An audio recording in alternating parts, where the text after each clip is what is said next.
Iraq demonstrations grow and government scrambles to respond. The demonstrations in Baghdad on Friday was the largest in a month's worth of protests. Baghdad, Iraq, November 1st, 2019. Baghdad, tens of thousands of Iraqis with support from Shiite religious authorities and the country's president gathered in the center of the capital on Friday in the largest of a month's worth of anti-government protests.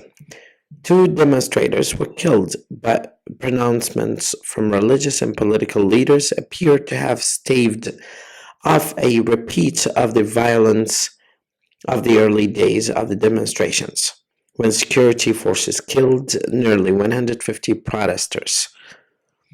The religious authorities said Friday that the government should protect peaceful protesters who have called for an end of corruption and a change in leadership, a message that was echoed by President Barham Saleh. Although casualties were down and the security forces appear to have exercised restraint, the respite rests on a knife's edge. Behind the scenes, the security forces and civilians officials have discussed almost daily whether to use force to oust protesters from the Jumhuriyet Bridge, which spans the Tigris River and leads to the Green Zone, a government and diplomatic center. So far, they have not, in order to avoid a repeat of the deadly early October violence and that transformed what were initially small anti-government protests into a nationwide movement. In addition to the deaths, thousands of protesters were wounded. Parliament and government officials are discussing ways to meet at least some of the protesters' demands, and Mr. Saleh seemed to be put himself squarely on the side of the demonstrators. The status quo is unsustainable.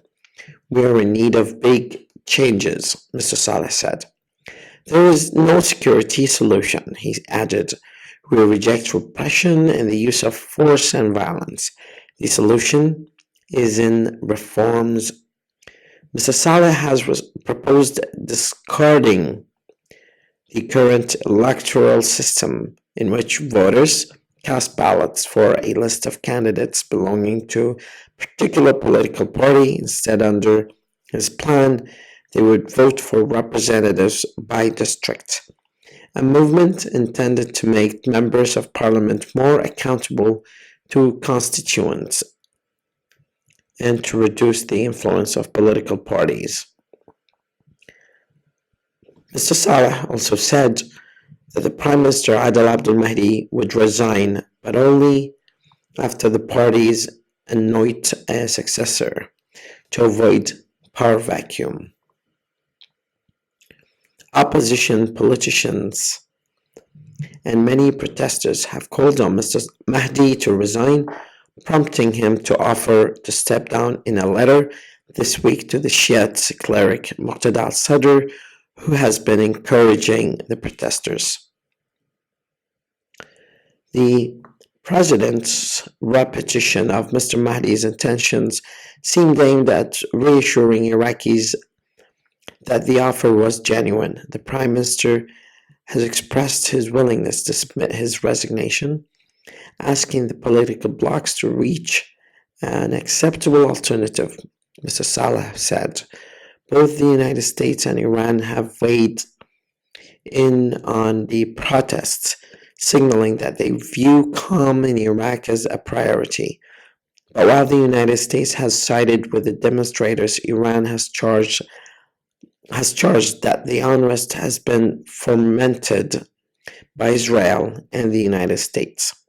One of the victims on Friday, the first woman to lose her life in the demonstrations, was hit on the head by a tear gas canister.